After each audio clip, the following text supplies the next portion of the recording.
What's up, guys? Welcome back to the Team Solemn Circus live video. Today we're going over a second place Swordsoul deck profile. This is going to be brought to you by Jason, so shout out to Jason for this list. He almost smoked me the last couple weeks ago with this deck itself, but I ended up having a little bit too much. You guys saw that on the channel a while ago. Before diving into like, comment, subscribe, it helps the channel a lot. We are going to be playing the 3 Mogi, very standard. There's not much that's going to be able to change in this list post the next set. I'll be explaining the cards as well, brought to you by himself.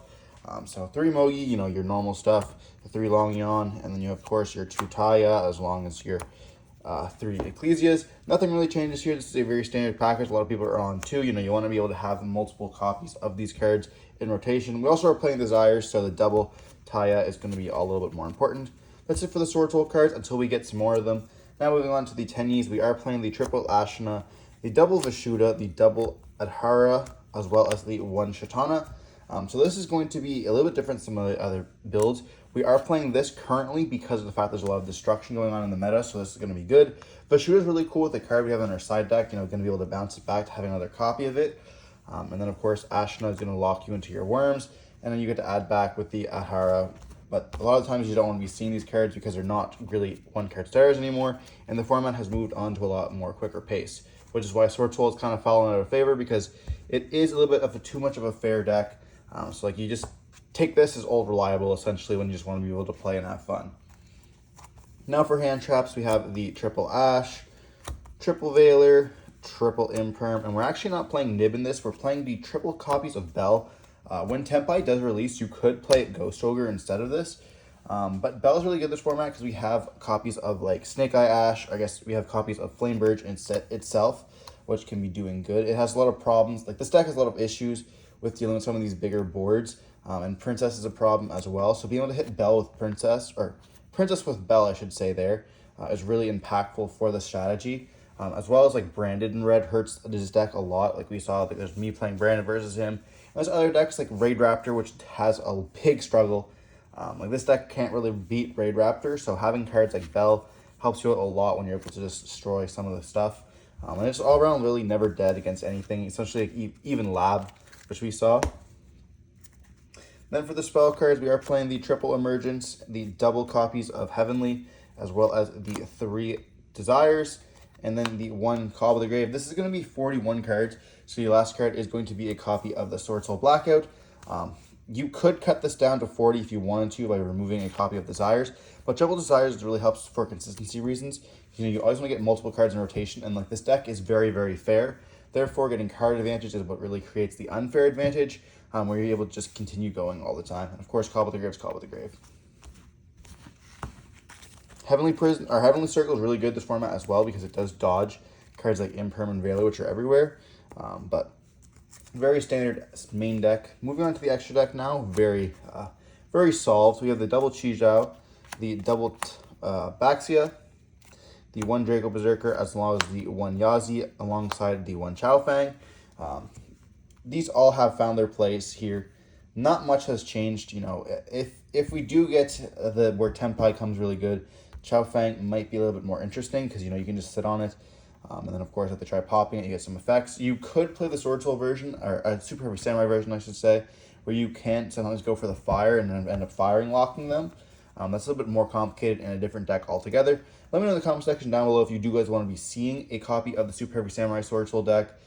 That could be another option that we can do, and we can explore that as well. And then for our level 10s, we are playing the Sinister, Long Yon, the Baron de Fleur, as well as the Chen Ying. This is very standard for your Swordsoul lineup. Baron being always one of the best cards, unless you end up worm locking yourself with the Ashina. But other than that, it's really good. A lot of times you can actually go for the Sinister, and then getting the Chijao. So you get essentially a draw, a search, and then a Mogi draw, which is really nice. Going +3, also getting 2 synchros on the field is really cool as well. But yeah, very standard for this. Now moving on to some stuff that's a little bit less standardized. We have the 2 Monk only now.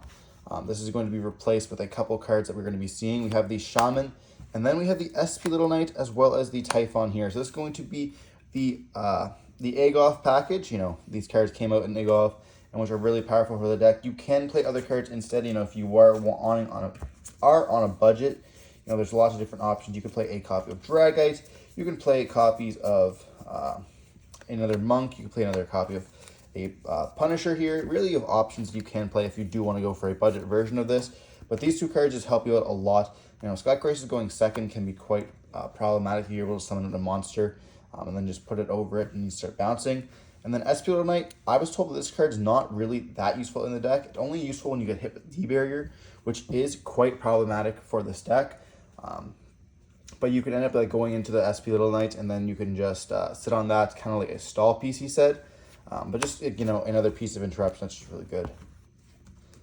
Then moving on to the side deck here, you know, we are bringing you a side deck, which does have some really cool stuff here. You know, it is always relevant to your local meta. We are playing the 3 Droll and Mockbird. This card's really good. And we're actually not playing Nibiru in this deck. We're playing the 3 Cosmics for the Snake Eye, as well as the Branded and Labyrinth.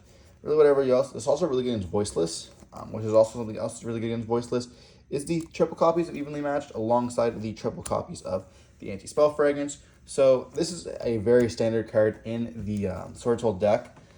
It stops Branded, it stops Voiceless, it stops a bunch of other decks, you know, being able to slow down the pace so you can actually just push through it with your copies of your Shijiaos and Long Yongs and Barons and stuff like that. Evenly Matched because you want to be able to wipe the board going second. This deck does struggle with dealing with those huge boards. And then, of course, Droll and Mockbird, stopping those combos. And actually, for the last 3 cards here, which is very, very interesting, you know, a very different spice if you want to, we are playing 3 different copies of Kaijus. So this is really cool with, I was mentioning earlier, with the copies of the Shuda here. So if you open any copies of these, you could actually end up Kaijuing your opponent, using this to bounce back the Kaiju and then Kaijuing them again.